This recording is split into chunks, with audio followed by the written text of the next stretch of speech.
Hello, everyone. Welcome back to Picking Bones. I'm Eric Jones, and today we're going to be talking about Sumerian gods, the Great Flood, the Nephilim, um, all sorts of interesting topics. And we're actually going to talk about the gods' kind of structure um, with spiritual beings, and just the structure for how things look in the heavens and the earth. I'm not going to It's going to be an interesting topic, I guess. We're going to get into a lot of stuff that continues on from the last video where we were talking about the Statue of Liberty and the symbolism behind that. You know, a lot of people actually suggest, when I was researching for that video, a lot of people suggest that the Statue of Liberty is actually the Sumerian goddess Inanna or Ishtar. I don't think that you need to stretch the facts to try to make this goddess something she's not. I think there was already plenty of occult symbolism in the Statue of Liberty that you don't need to stretch the facts, but it seems like there's a lot of articles trying to connect this goddess to Inanna. And so we also talked about the Chaldean oracles a bit, and yesterday. And the Chaldean oracles are, the texts of the Chaldean people. They're essentially their religious texts that were said to have been channeled from their god. We have the three Julians. We have Emperor Julian, the apostate, who was into this occult belief system and its practices, and the Chaldean oracles themselves came from two other Julians. We've got Julian the Theurgist and Julian the Chaldean. So we have all these Julians, and they're occult texts. And we started to talk about the seven rays. We do see the seven rays on the Statue of Liberty. So we're going to dig today more into what's up with the seven, what's up with the number seven, and its occult significance, and also its significance in the Bible. So here we're on Lucius Trust, which is a theosophical organization, and we see that has all sorts of weird ties, but we're not going to get into that today. But we're going to just check out this article on the seven rays. It says, in occult cosmology, the seven major planes and subplanes of existence, and in the calculation of the time, the 7 days a week. Then there are the seven sisters of the Pleiades, the seven rishis of the Great Bear, and the seven spirits before the throne of God. All are essentially living forces carrying the one life into expression, seven great interpreters of the one essence as it takes on form. So, we also have a little bit further down, this says, the seven rays are the first differentiation of this divine triplicity. From three major rays, four minor rays unfold to reveal the sevenfold nature of divinity. So, as we found in our last video, this concept of the seven rays did exist in multiple cultures, and we do see seven all over the place, and it is in the Bible. There are seven spirits before the throne of God, but are all these concepts actually connected as these theosophists suggest? Let's get into it. This is just some of what we're talking about, the Chaldeans and some of these other people in the Promised Land, the Amorites, the Anakim. And, we're going to be comparing these biblical stories of the giant people that the Israelites had to deal with for reclaiming the Promised Land, and compare that to kind of the Sumerian religion with the Anunnaki. So we have the Anakim in the Bible, and we have the Anunnaki, who are the children of An in this religion. So let's look specifically at two important gods, though.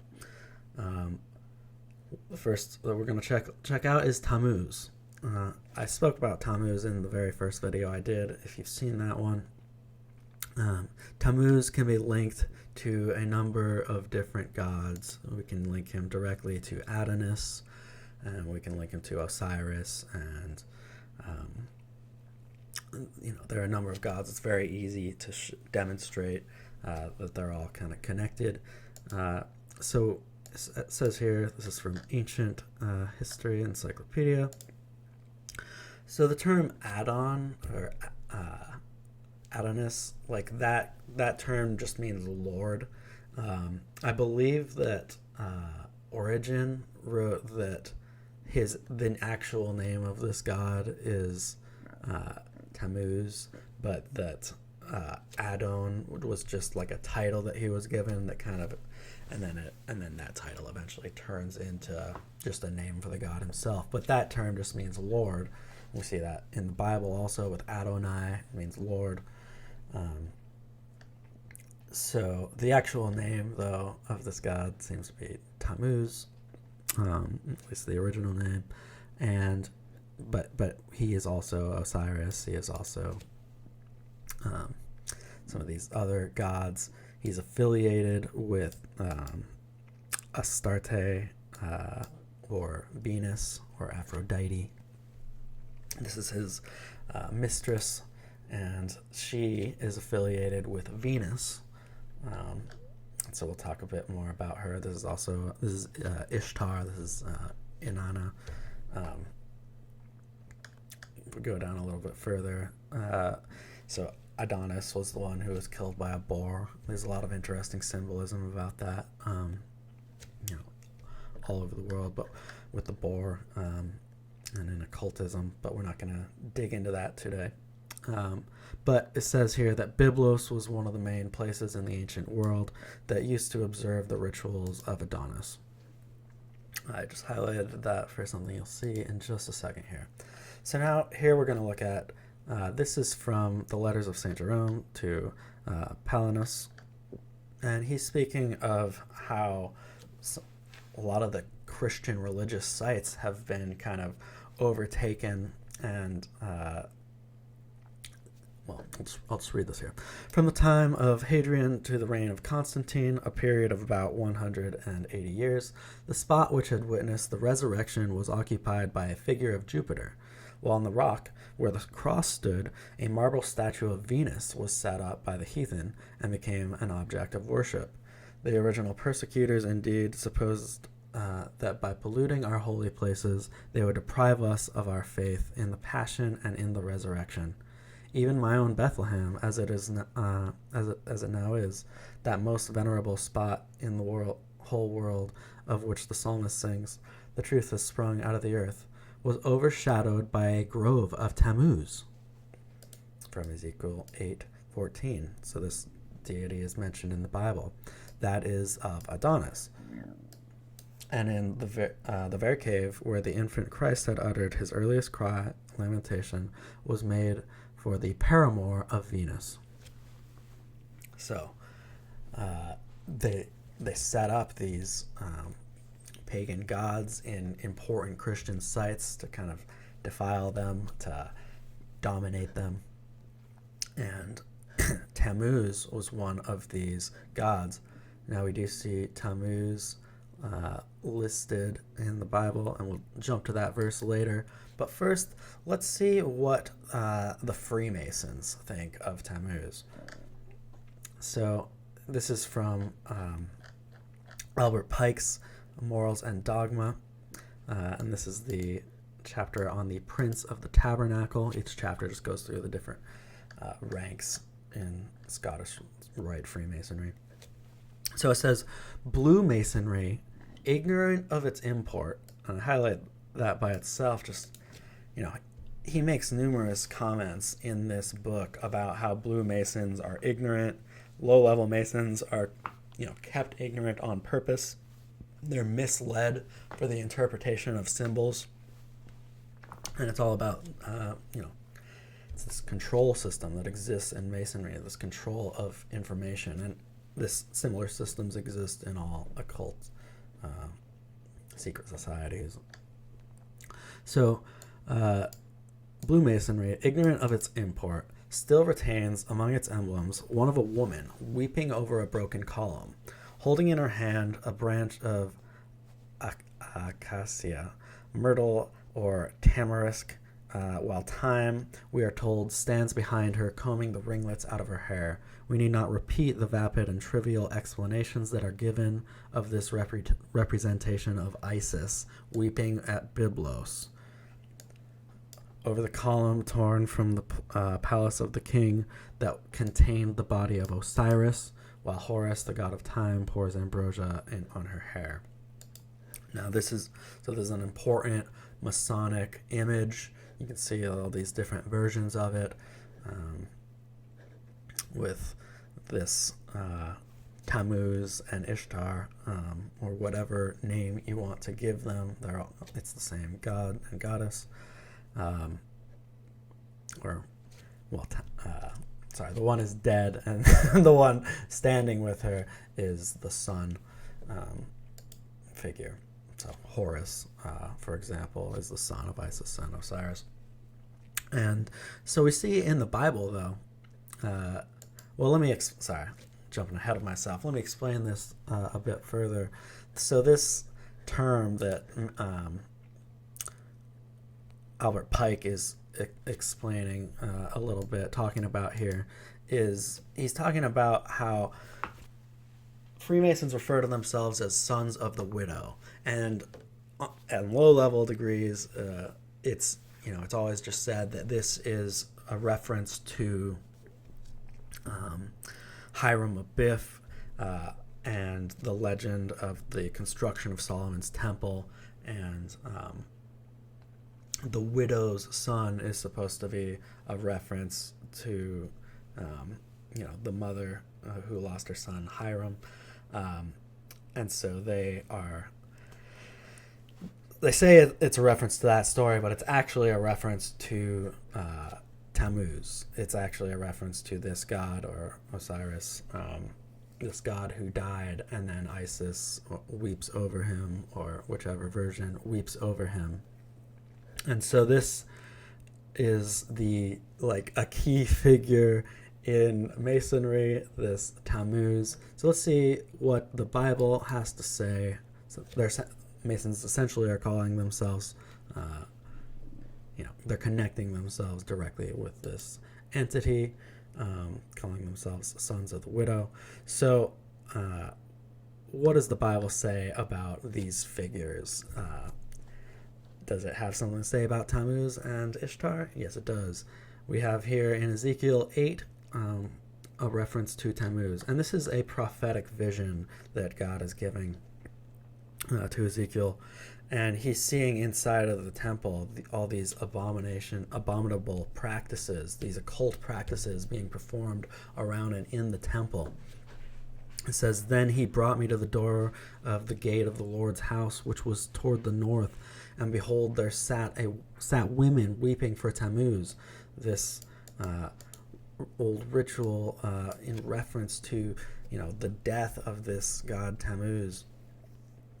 It also says here, "And he brought me into the inner court of the Lord's house, and behold, at the door of the temple of the Lord, between the porch and the altar were about 25 men, with their backs towards the temple of the Lord, and their faces towards the east, and they worshipped the sun towards the east." So much of Masonry revolves around sun symbolism and Solomon's temple. It is all a bastardization of the temple worship of God, God's people in the Bible. And the Bible talks about this is these things are connected. The Masons are sons of the widow. The Masons are all about the sun worship, and so they're all of their rituals that they're doing in their false kind of Solomon's temples and their lodges. It's all an insult to God. It's blasphemous. Every ceremony they're performing. So we also have Inanna or Ishtar, and she, we can affiliate her with Aphrodite, Venus. Remember who else was affiliated with Venus? That's right, Phosphoros or Lucifer. So this is the goddess the consort of Tammuz. Inanna was notably identified with Ishtar and rose in prominence from a local vegetative deity of the Sumerian people to the Queen of Heaven and the most popular goddess in all Mesopotamia. This goddess appears in many ancient Mesopotamian myths, most notably Inanna and the Hulupu tree, an early creation myth, Inanna and the god of wisdom, in which she brings knowledge and culture to the city of Uruk after receiving the gifts from the gods of wisdom, Enki, while he is drunk. So she steals, from the god of wisdom to give to the people knowledge and culture. Very interesting. And we see a reference in Jeremiah 7 to this goddess. It says, "Seest thou not what they do in the cities of Judah and in the streets of Jerusalem? The children gather wood, and the fathers kindle the fire, and the women knead their dough to make cakes to the Queen of Heaven, and pour out drinks and offerings to other gods, that they may provoke me to anger." So these people are rebelling against God, and they're doing it by, honoring Inanna. So let's look a bit more at overall what's going on with the Mesopotamian, this Mesopotamian religion compared to the Bible and what it says about the fallen angels. So the Anunnaki are the children of Anu. His consort was Antu, and from their union were born the Anunnaki, the judges of the dead. And it says for the Anunnaki, the Mesopotamian fates and judges of the dead, born of the union between Anu and Antu. In Babylonian mythologies, they were considered spirits of the earth, but still were depicted in the role of judges or those who see. It's really interesting. That term in particular, it's very similar to watchers, but we'll see that the term watchers is specifically used. So why does that matter? What is the term watchers? So we have extra biblical texts like the Book of Giants and the Book of Enoch, and these give us further explanation of how things looked when what happened in Genesis 6 occurred, where the angels, some of the angels fell and came down and had offspring with women, creating the Nephilim, the giants. And so when you get into the Book of Enoch and the Book of Giants, that along with creating this demonic offspring, they also kind of teach the people different arts and different things. And these fallen angels are called the Watchers. So we have in the Babylonian religion, we have the Apkallu, and these are 7 demigods, and they're associated with 7 kings. And so we have the Apkallu, and I'm going to show you a clip here from a lecture from Dr. Michael Heizer, and I'll link this whole lecture down below. I highly recommend it, especially if you're interested in this topic specifically. He has some fascinating work on this. So let's check out this little clip, though. The wisdom taught by the Apkallu to the Babylonians corresponds precisely to the forbidden knowledge that you'll see listed in Enoch. That's not a coincidence. Again, negative view, positive view. The Apkallu, archaeologists have discovered little figurines, because the Apkallu, again, they're viewed as good guys. They're not viewed as sinister demonic figures by the Babylonians. They would make figures of the Apkallu and bury them in foundations of buildings to protect the building, from whatever the Babylonians didn't like. And their name for those sculptures was Matsare in Akkadian. It means watchers. That's not a coincidence. Again, that's Enoch's term for the sons of God who fell before the flood. It's not a coincidence. He's getting it from Babylonian material. So really fascinating stuff. And it really does seem that, these legends, these biblical legends compared to these Sumerian legends, they're talking about the same thing. They're talking about these entities who came down to heaven, or from heaven, to teach the people. But was that a good thing or not is what's debated, and these, Christianity obviously says that this is a bad thing, that this is a Luciferian attempt to corrupt humanity. So we're going to jump into some more stuff here. We're going to look at Genesis 11 now, and this is where God divides the people at the Tower of Babel. It says, "And the whole earth was of one language and one speech. And the Lord said, Behold, the people is one, and they have all one language, and this they begin to do, and now nothing will be restrained from them from which they have imagined to do. Go to, let us go down there and confound their language, that they might not understand one another's speech. So the Lord scattered them abroad from thence upon the face of the earth, and they left off to build the city. Therefore it is the name of it called Babel, because the Lord did there confound the language of all the earth. And from thence did the Lord scatter them abroad upon the face of the earth." So God separates the people at the Tower of Babel. He divides the language, but it doesn't say God mind wipes humanity. It says he separates people and divides the language. So if assuming you believe this, all these people would still have remnants of what had happened before. They would still have versions of these stories, and we do see that around the world. We see all these different separate cultures maintain the story of the flood, even the story of the Tower of Babel we see in Native American legends in the Americas. So the truth on some level is maintained in these different cultures around the world. So let's consider this idea of seven a bit more. And these things are all going to connect together a bit. You'll get how I'm connecting these things soon. So we do have in the Bible, we have the seven spirits of God are mentioned in Revelation, and the seven churches. And so what are these seven spirits?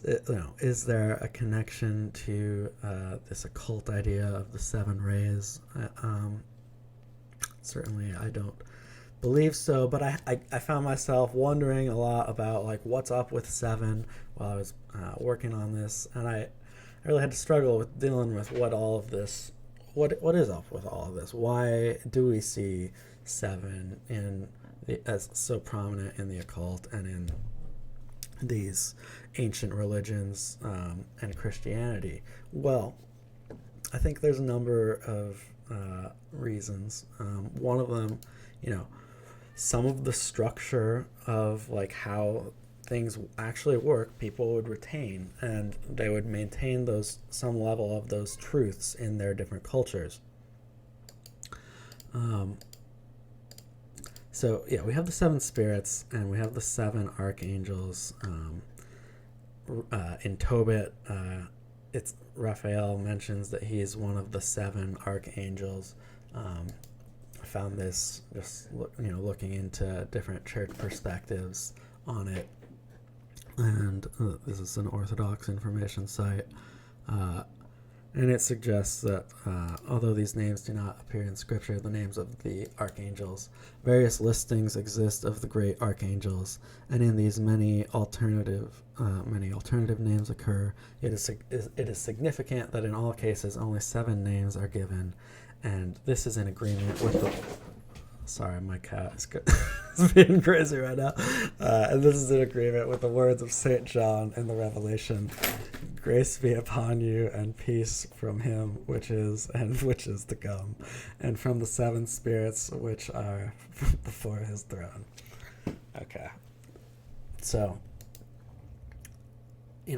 I'm not certain about, if these seven spirits are supposed to be, if this is supposed to be speaking of the seven archangels, but that's what I'm wondering about. I'm just trying to figure this stuff out. I'm not trying to be authoritative on, any of the rest of this video. I'm just trying to understand what's going on here. So we have this passage, though, in Deuteronomy 32:8, where it speaks of God dividing the land. And when God did that, we looked at that. This was at the Tower of Babel when God divided the people. So we have in Deuteronomy 32:8, it says that when the Most High divided to the nations their inheritance, when he separated the sons of Adam, he set the bounds of the people according to the number of the children of Israel. Now, Dr. Michael Heizer speaks about this in his talk, and he points out that this shouldn't really say that he divided it by the people of Israel, because Israel didn't exist yet. This was about 100 years before that, according to the biblical timeline. So Israel didn't exist yet. So these other translations, which say sons of God, seems to be more accurate. Now, what is it talking about? It says he fixed the borders of the people according to the number of the sons of God.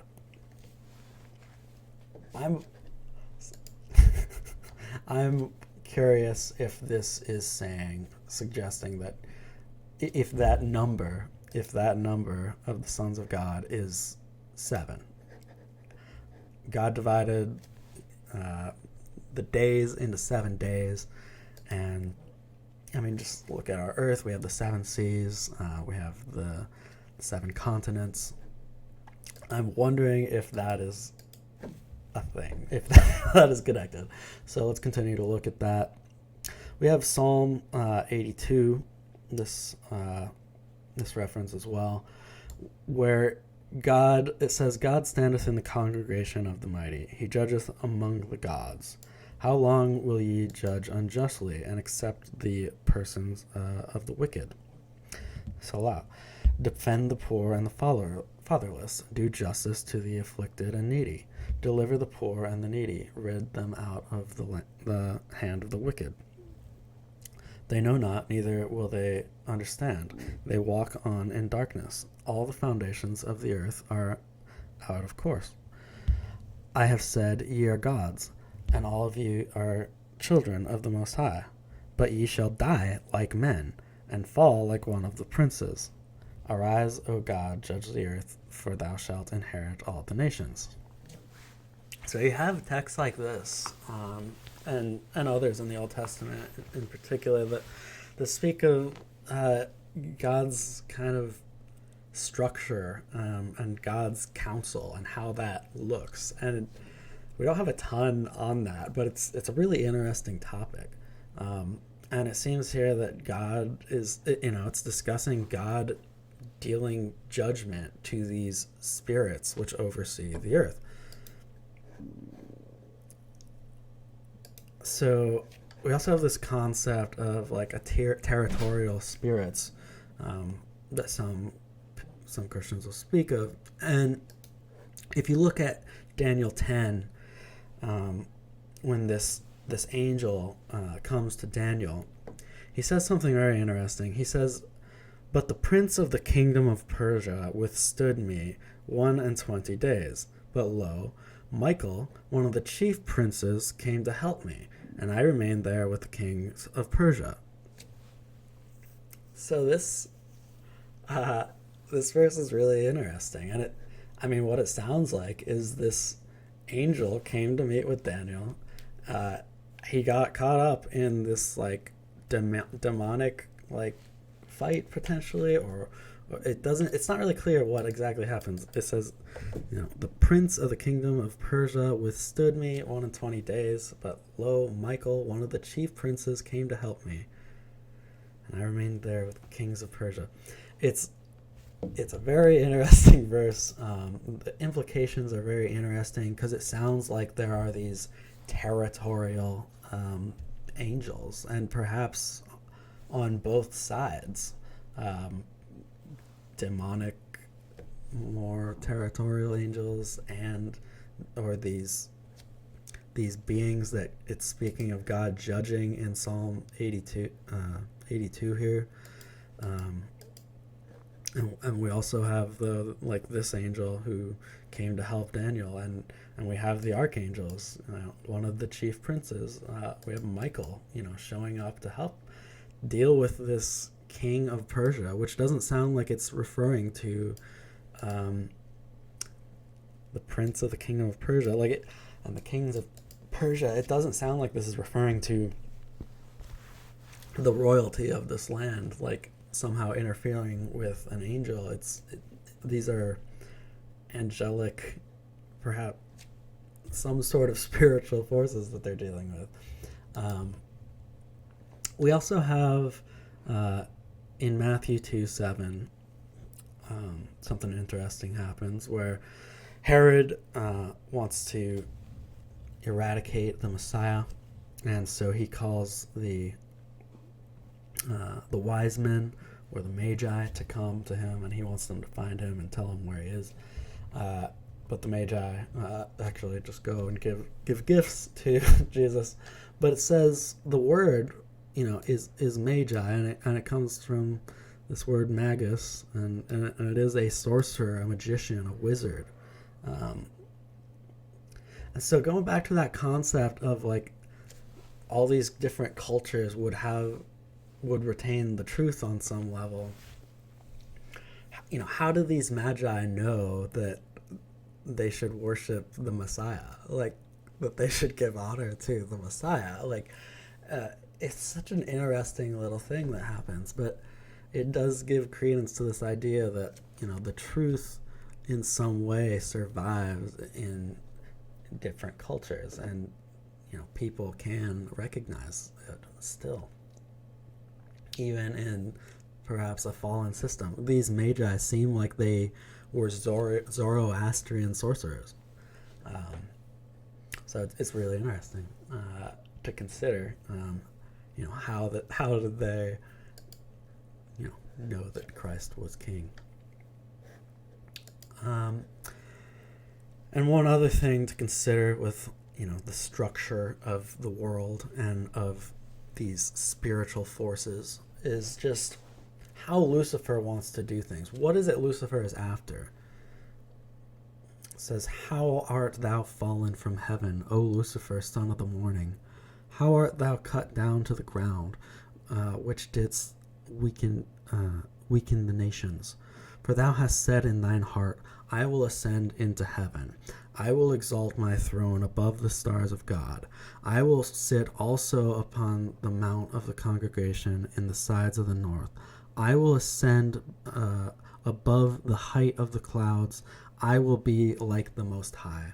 Everything that Satan does, everything that these demonic forces are doing is a bastardization. It's a twisting of what God does, because Satan wants to be like the Most High. It's all about mirroring him in a sick way, and that's why, we see that even with ideas like the Antichrist. It's not just about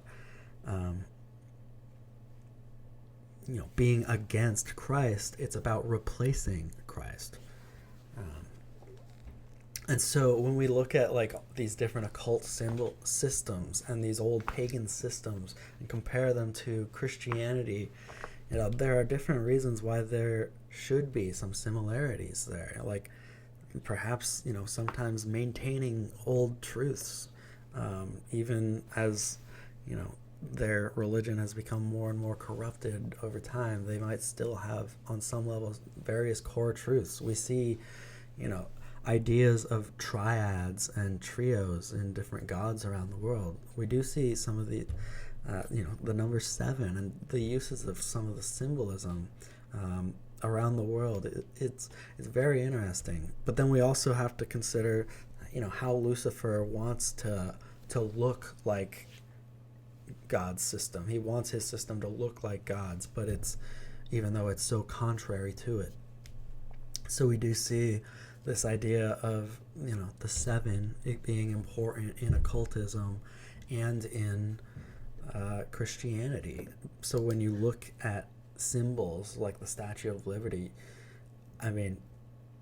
what you really have to consider is what that symbolism means to the people who made it. What symbolism are they trying to get at? Now, we might share some common symbolism, but what matters is what they're trying to say to their own people. What is this to them? I think is important to focus on. But I found all these questions just very interesting to consider. Why are there some similarities sometimes, with the occult and with Christianity? And I hope that this video has been helpful to people and hasn't just, given you a ton more questions without anything useful. But I'd like to end, with this verse, this chapter from Ephesians Chapter 6. We often think of these, this verse, where it says, "For we wrestle not against flesh and blood, but against principalities, against powers, against the rulers of the darkness of this world, against spiritual wickedness in high places." We'll often think of that verse on its own, or we'll think of this other section where it speaks of putting on the armor of God. But that's the context of putting on the armor of God, is that we are dealing with high spiritual wickedness. It's not just the evil of man. The spiritual world is a huge part of what is going on in our reality. And we truly are fighting demons, fighting demonic forces that are working to drag humanity down to hell with them. And so I'd like to just end by reading this whole passage. Finally, my brethren, be strong in the Lord and in the power of his might. Put on the whole armor of God, that ye may be able to stand against the wills of the devil. For we wrestle not against flesh and blood, but against principalities, against powers, against rulers of the darkness of this world, against spiritual wickedness in high places. Wherefore, take unto you the whole armor of God, that ye may be able to withstand the evil day, and having done all, to stand. Stand therefore, having your loins girt about with truth, and having on the breastplate of righteousness, and your feet shod with the preparation of the gospel of peace.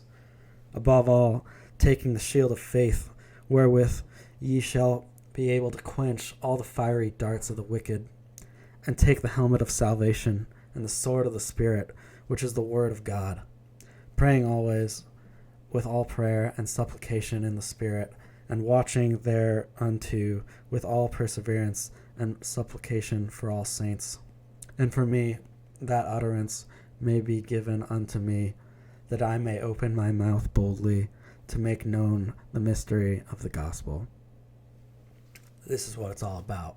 This is what truth, if you're seeking truth in the truth seeker community, this is what it's all about. It's about Christ. It's about this divine battle for our souls. So, thank you everyone for watching. I really enjoyed putting this video and the last one together. It just connects a lot of interesting topics. So, I hope you enjoyed it as well, and we'll see you guys next time. Have a great day.